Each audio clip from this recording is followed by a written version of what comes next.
I'm reading Luke chapter 8, verses 40 through 56. On the other side of the lake, the crowds welcomed Jesus because they had been waiting for him. Then a man named Jairus, a leader of the local synagogue, came and fell at Jesus' feet, pleading with him to come home with him. His only daughter, who was about 12 years old, was dying. As Jesus went with him, he was surrounded by the crowds. A woman in the crowd had suffered for 12 years with constant bleeding, and she could find no cure. Coming up behind Jesus, she touched the fringe of his robe. Immediately, the bleeding stopped. "Who touched me?" Jesus asked. Everyone denied it, and Peter said, "Master, this whole crowd is pressing up against you." But Jesus said, "Someone deliberately touched me, for I felt healing power go out from me." When the woman realized that she could not stay hidden, she began to tremble and fell to her knees in front of him. The whole crowd heard her explain why she had touched him and that she had been immediately healed. "Daughter," he said to her, "your faith has made you well. Go in peace." While he was still speaking to her, a messenger arrived from the home of Jairus, the leader of the synagogue. He told him, "Your daughter is dead. There's no use troubling the teacher now." But when Jesus heard what had happened, he said to Jairus, "Don't be afraid. Just have faith, and she will be healed." When they arrived at the house, Jesus wouldn't let anyone go in with him except Peter, John, James, and the little girl's father and mother. The house was filled with people weeping and wailing, but he said, "Stop the weeping. She isn't dead. She's only asleep." But the crowd laughed at him because they all knew she had died. Then Jesus took her by the hand and said in a loud voice, "My child, get up." And at that moment her life returned, and she immediately stood up. Then Jesus told them to give her something to eat. Her parents were overwhelmed, but Jesus insisted that they not tell anyone what had happened. The word is true and can be trusted. Thanks be to God. Stone. Does anybody else put things off? Any more? Let's be some honest. Anybody else that kind of thing? I'm the king of this. Like I'm the massive. You can ask my wife. I'm fantastic at this. And I don't know where I get it from. I swear it's almost like genetic or hereditary because my dad's the exact same. I think it's kind of like the culture I grew up in. It's like just put it off until it's a massive, huge problem. That's how we roll. And in the Brooks household right now, the latest thing that I've been putting off is this drip coming from our air conditioner's drainage, like the condensation. And as hot as it's been all summer, like we've had this problem. I did something kind of sketchy yesterday involving the air compressor, hoping that would take care of it. And it kind of did, but kind of didn't. So I've got to call somebody next week. But the sad thing is we initially found this problem because we realized the carpet going into our bedroom was wet. And both Meredith and our mind went to the 16-year-old dachshund.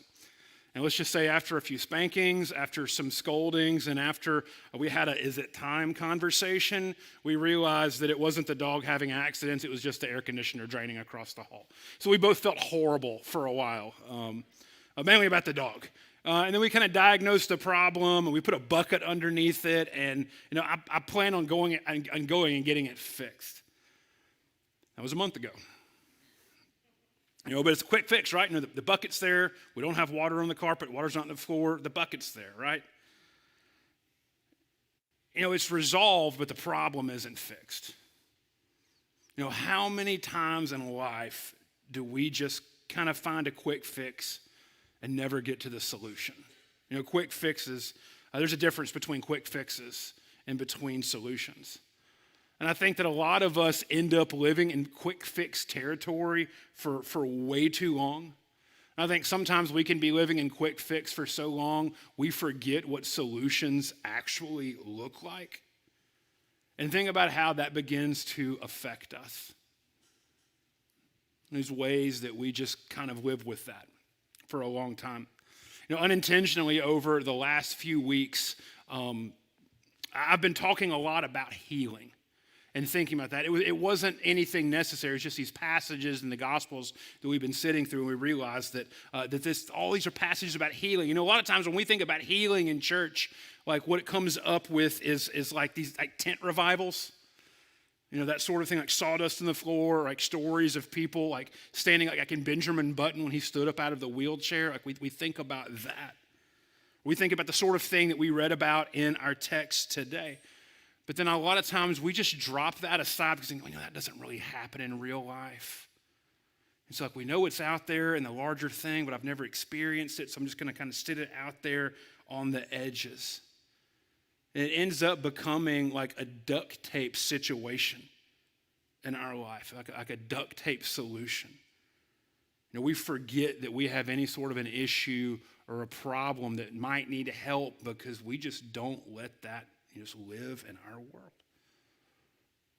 Or sometimes we think these sort of things are beyond us. Like we've got something that we know we need to see, we need to experience, we need to be healed from. Like we've got an issue that we know is out there. But we think that's just not going to happen to us because good things just don't happen to us. We're the kind of people where life is always going to be a struggle, or it's always going to be a frustration. We wish it would happen, but we just don't think it's going to happen. We don't think that we matter enough for Jesus for him to break into our personal world. We know he broke into the larger world, the big world. We know that. But we don't think he's going to break into our world. We just don't matter enough. And this story today of Jesus at this village and the Jairus and the woman, all this stuff, it really covers the bases, I think, for many of the things that we have in our head, that we have going on about what stops us from experiencing and seeing Jesus come into our own life and to heal us and to take care of those things that stop us the most. Our brokenness in life, it causes our reaction. But the wholeness that we can find in life, what that does is that creates and shows us our solution. So I want us to kind of jump into this wild story and begin to understand like really what is going on at the root of why we think Jesus is not going to come in and do something unique for us.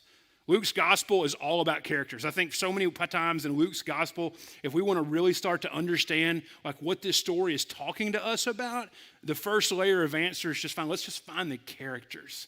Because Luke tells great stories.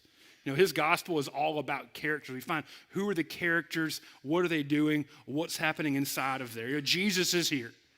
He's doing the Jesus stuff. He's doing the things we expect him to do. But I love how when we see him, he comes into a new place. He comes into a new town, a new space, and he's just interacting with the crowds, and he is looking for opportunities. He's entering into an environment that is in need of things. I love how these stories start off where like Jesus gets out of the boat and people are waiting on him already.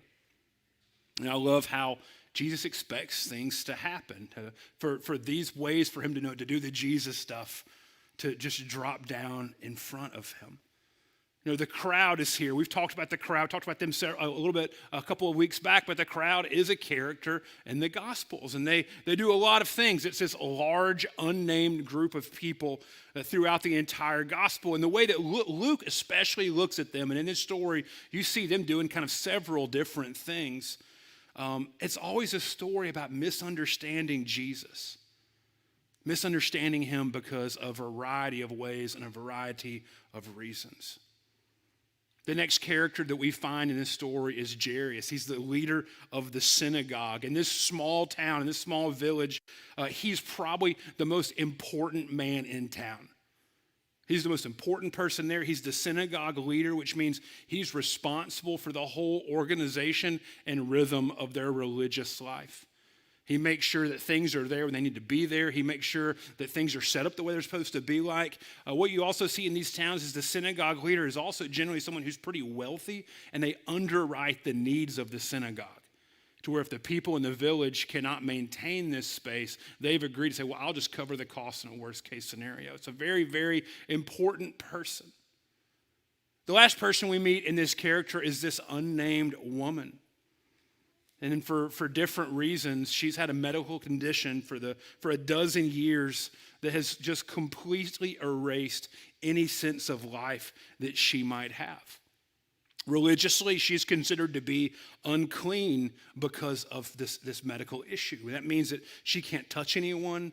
That means that she can't eat with anyone. That means that she can't be with anyone. That means that she can't be inside a house with someone else. You get the point. Like, she has to be by herself because anyone or anything she comes in contact with thereby becomes unclean. So she's removed away from religious life, but this removal also means that she's removed away from any relationships, any sort of social system or support structure. We find out that at one point in time, apparently she had means, but she has exhausted her financial resources attempting to help doctors to cure this problem. And that's now gone. So if you look at all of the problems that she has in her life, she's most likely the least important person in this town. So we see these characters, we see the full gamut of what this little tiny village is actually like. And we're not going to spend so much time talking about Jairus today. We're going to spend most of our time talking about this woman because she needs to understand and experience a full level of healing. Now, these are our characters, and the place where we live and we can live inside this story, we begin to be able to pull it out when we look at the larger message and we place ourselves inside of it by thinking about maybe some of the assumptions that might be brought into this situation by these characters, by this woman, and to look at the solution that Jesus offers. And so what we're going to do this morning is just look at 3 assumptions that we can find in this story and that you might be having one of those right now, or you might have had it previously in your life. And we look and see, how does this story bring us past these assumptions and into a solution? But the first assumption we find is this, that we aren't important enough. We're not important enough. We think that we don't matter enough. Not to Jesus, not to anyone else. And the biggest part of this story that really speaks to me here is the fact that Jesus sees us. Regardless of who we are, he sees us. You see Jesus respond to Jairus, the most important person in this story. We also see Jesus respond to this woman, the least important person that's in this story. And this woman, and that whole touching thing, it really speaks just that when Jesus knows what's going on, every single thing around him, he immediately asks, who is touching me? He knows that something is happening in this moment, whereas Jesus is completely surrounded by people. And the way that this story is told, think of the times where you've been in crowds. I get uncomfortable in crowds. I try to avoid crowds like crazy, but think about a time where you've been in a crowd, maybe in a big line trying to go somewhere or get into something or get out of something, and the crowd just seems to have a mind of its own, you're not even walking, you're just moving with it. That's the way this story reads out, but surrounded by people. Jesus recognizes and sees this woman. We all have the case for us where this happens to us individually. The healing power of Jesus that's going on between him and this woman, it changes the definition of what knowing means. In this moment, this woman is completely and fully known by Jesus at every single level. It's a deep personal interaction. Jesus refers to her as daughter. It's a term where he identifies her, identifies who she is, identifies her need, where he places her under his responsibility, where he acknowledges his care for her, this full level things. A random strange man referring to a random strange woman as a daughter would be extremely socially inappropriate because it suggests a level of intimacy that suggests a massive level of protection. So in the middle of everyone, Jesus calls her daughter. He knows her, he sees her, and she knows instantly that she is important to him. If we have the assumption in our own life that we're not important enough, the solution that Jesus gives us is how he draws us in and does that with distinction. He recognizes us, and inside of that place, we learn how our value changes our life. Regardless of where we are in life, regardless of where we are in the Christian journey, if we are very new to Jesus or if we've been walking with Jesus for a very, very long time, until we find our primary value set in our life in Jesus, we are going to be walking around bleeding on everybody else, dealing with our own dysfunction, trying to find our weight, our grounding of our importance in other people. And I said, this can be done in a completely good way. But your spouse, your family, your kids, your best friends can never give you the identity that Jesus gives you. And we will never be able to walk forth in maturity and in wholeness until we begin understanding of that identity that Jesus wants us to understand should be primary in our life. Now, the second thing that we might assume is that we've just done too much. Like, oh, we've had way too much go on in my life for him to care about me. I've done way too much. He can't forgive me for this. I'm just over. And I'm going to tell you right now, there is nothing that we can come up with that he hasn't seen before. You know, what this woman's experienced in the last 12 years of her life is a whole lot of things. We're about to talk about that whole lot. But what really boils down to is she's experienced completely restricted access. And that restricted access is so bad that there is no earthly way anyone can dig me out of that. If anybody here has ever had like a chronic health condition, we realize that these things seem like they are never going to stop. And I was reading this story this week and just kind of really trying to understand where this woman was. And I realized my sister-in-law is an OB. Let me call her, and she follows Jesus. I know she knows this story. Let me call her the OB and see what does she say medically about what this woman has dealt with in life. Out of all the things that are going on that are troublesome for her, let's just talk about the medical issue and where this might take her to be. So this is what my sister-in-law, Lauren, said. She said, I suspect that she had what we call menorrhagia, meaning that she bled heavily, longer than normal cycle, and more frequently, more than just once a month. This is one of the most common reasons we perform hysterectomies today. And I asked her, I said, well, how physically debilitating would this be? This is what she said, extremely. She was likely anemic to the point of needing a blood transfusion. She was also probably significantly deficient in iron and other nutrients since it lasted so long. And just given that time period, nutrients were already lacking in food and iron, and she had iron deficiency anemia. And if that's severe enough, it can cause extreme fatigue and malnutrition, affecting her weight, her skin, her hair, her nails, her teeth, etc., in addition to her heart health. In the beginning, her body goes into overdrive to compensate for excess bleeding. Her bone marrow works harder to make more blood and uses up all of its iron storage. And when the problem isn't fixed and no extra nutrients are found, the body becomes fatigued. The organs that are working in overdrive are damaged, especially from the heart. You know, many of our patients who have this just for a month or two will need an iron infusion prior to surgery. And she'd been dealing with this for 12 months, or 12 years. Can you imagine just the stress from the health side of this?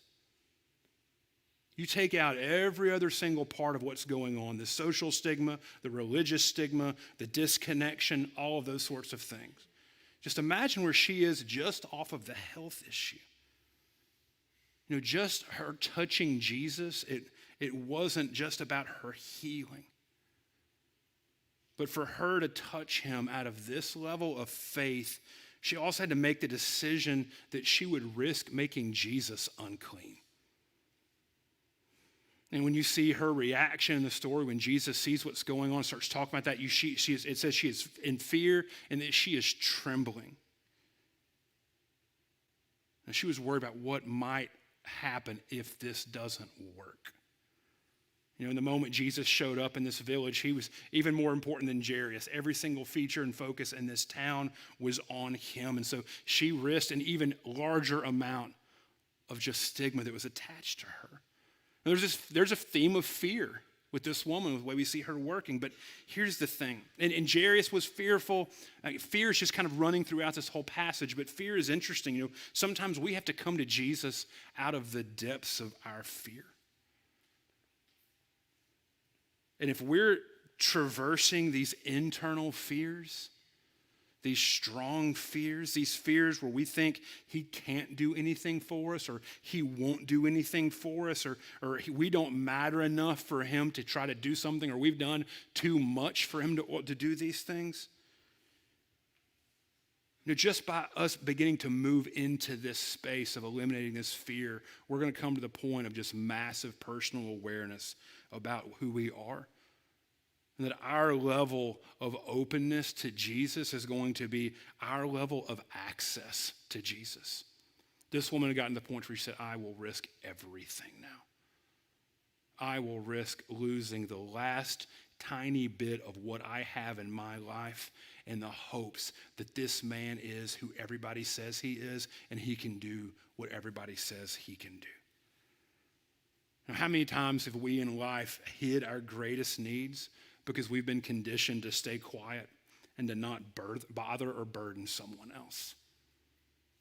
She's willing to risk every single thing. And what goes on is Jesus then he gives this woman completely total, unrestricted access to who he is. Thereby not just healing her physically, but healing her spiritually, healing her socially, all these things. That's the solution. The last assumption that we have to deal with is that sometimes we might assume Jesus picks and chooses. The words of Jesus in this story, he says, who touched me? Peter responds, Peter's almost laughing at him and said, why are you even asking that question? Like, who touched you? Everyone is touching everyone else right now. And now you ask this, and Jesus says, but I felt the healing power go out from me. We find this woman trembling, scared. We've talked about all of that. But in the moment that she touches Jesus, she's healed. It's not waiting for this verbal exchange between her and Jesus. So as she's terrified, explaining herself to Jesus, she's also in her mind thinking about, wow, every single thing has stopped. This story, it makes us think about healing. If it was just the touching, if it was just the physical touch of Jesus, then everyone around Jesus would begin being healed of all the things. Like I said, everyone is touching everyone else in this scenario. When I was thinking about this week, I go back to that scene from Harry Potter and the Deathly Hallows, where they go into the vault at Gringotts, into Bellatrix Lestrange's vault. The younger people are like, oh yeah, I know what you're talking about, Chad. The older people are like, a grown man watched this enough to know this. Strange things happen. Every time I get sick and I get like a fever, I watch Harry Potter, and it makes it really wild. But there's a whole scene as they go into this vault, and somebody placed a doubling charm on it, and they're trying to find like a cup. And there's all sorts of like treasure in there, but the only problem is what this doubling charm does is every time you touch something, it replicates itself. So they're literally trying to find the one thing without touching anything else, and they end up drowning in treasure and trying to crawl their way out. Like, think about that. Like, if all it was physical touch with Jesus, everybody around, like, wow, my ingrown toenail is now fixed. Like, no, it's not about the physical touch. Jesus tells the woman, your faith is what made you well. I said it earlier. Our experience with Jesus is only limited by our openness to Jesus. And this woman had made herself completely and totally open before she goes to him. And she came to Jesus unlike anybody else came to Jesus that day. She was radically open to him. The crowd in this story, it consistently shows a failure to believe. We see the crowd is laughing at Jesus when he tells them that this girl is not dead. The crowd doesn't believe. They can't experience Jesus. They can't experience his fullness. They can't experience his healing. They want to. They want to see it and have it in theory, but they can't physically because they just don't believe. And faith many times doesn't look like what we expect. The folks in the home of Jairus do the same thing. Like, you're already gone, Jesus. Like she can't. You can't fix this problem. He's like, yeah, we can. When we place limits on our expectations of what Jesus can do, we build up walls that stop us from experiencing and seeing him. Jesus doesn't pick and choose. It's our lack of responsiveness to Jesus that picks and chooses. So how do we take on the confidence of this woman? We simply come to Jesus. Last year, Meredith and I, my dad invited us to go to the Holy Land with his church, and we were there like right in the beginnings when people were whispering about COVID-19. And on the third day we were there, we found out that they had found COVID in Bethlehem, and the nation of Israel like completely shut down the entire Western Bank. And so we're sitting there with like a couple of open days in our schedule having to find things to do. And my dad's been there like 10 times. And he's using a guide they've used for like 30 years. And they're like, well, what can we do? And this guy says, oh, there's this kind of newer thing I don't think you've ever been to. Let's go there. Y'all might like it. So we're all, to be completely honest, we passed by a Pizza Hut on the way there, and all we were thinking about was Pizza Hut. We'd had so much hummus and falafel. We're like trying to like bribe of course, foreign country, gas station pizza. We're trying to make this happen. But we pull up and we find out that what we're there is the ancient village of Magdala, where Mary Magdalene comes from. And it's actually, since it's a new discovery, it looks like what you think that sort of thing looks like. For the past 2,000 years, every time anybody finds anything in the Holy Land, they're like, oh, let's put a church on top of it. Like that's kind of a hard thing. People want to go see the stuff, and the stuff's not there. There's just a church on top of where the stuff was. And so we go there and we look around. It's really cool. And we get there and we find out that that's the town where people say that this story happened. We're like, okay, cool. So Jairus, woman with the issue of blood. We've heard these stories. That's kind of cool. And so Meredith and I are walking around later on trying to find out what's going on. And then we end up going into... Okay, so we end up going into, we're trying to find the bathroom is what's going on. And so Meredith and I are at the basement of this retreat center walking around, like trying to find the bathroom, and we turn a corner and we come into this room and we stumble into this painting right here. We have it on the screen. So you're trying to find the bathroom, and this is what you find instead. And this picture, as big as this is, does not explain to you how big this painting is. Like this literally is probably the size of this entire back wall. And it kind of puts it into perspective. Like you hear the story and you want to try to think like, what's about the tassels of Jesus's robe, or try to find some like fun Bible reason why he probably tried to do this. I really think it's like, how can I get into this guy and touch this guy without anybody seeing me do it? Crawling on my hands and my feet, with the hope that I can experience what I have heard about. We come to Jesus in spite of our hopes, in spite of our fears, in spite of all of these things. And sometimes we have to do it in a hidden way. Sometimes we have to do it in a way that requires, all that stuff I read that my sister-in-law said, this woman might not have had the strength to walk. But we come to Jesus with the complete level of openness that we have, with the assuredness that he is going to have the ability to fix what we have going on. That in the middle of our chaos, when we think that he might not want us, or that we're doing something else that can stop us, or our experience with Jesus is only limited by our openness to him. How many times have we just stuck a bucket underneath a leak? Physically. But how many times have we had a spiritual leak and we just stick a bucket underneath it? Like, let me just do something that will allow this to not get out of control. And I'll just deal with the bucket of water. And the story from the life of Jesus, it challenges us to stop with these quick personal fixes, with the excuses that we have in life, and to come to Jesus because we know that he fully can offer us the solution to what we need. We have no excuses to not deal with our brokenness. And it's having the faith of this woman is what gives us the solutions that we need in life. And so this morning, this is because of the virus, we've had to kind of go back to a different way we like doing this. But that, in spite of that, we're given something in the life of the church to celebrate the presence of Christ. To celebrate the presence of Christ is it comes truly and fully inside of us. So you should have received one of the little to-go communions when you came in. If you didn't get one of those, raise your hands. Lindsay, we can get a couple of those.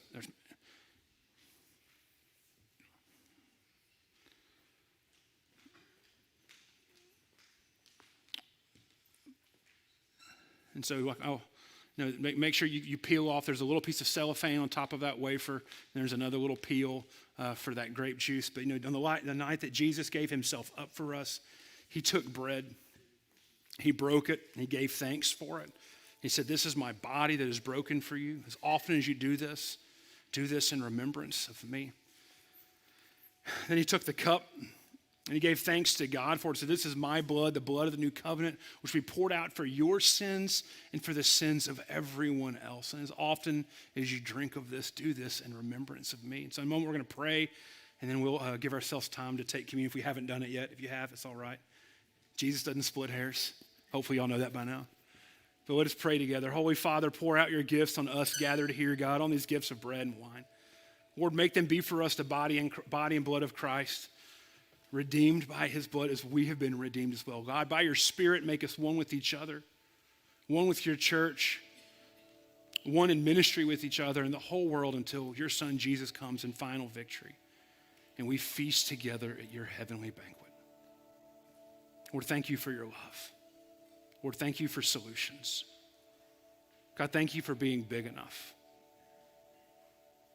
Lord, for being a God of no surprises. God, a God of full access. A God where we all matter in the ways that we need to matter. Lord, thank you. Shall we pray? Amen. Let's stand and continue singing together.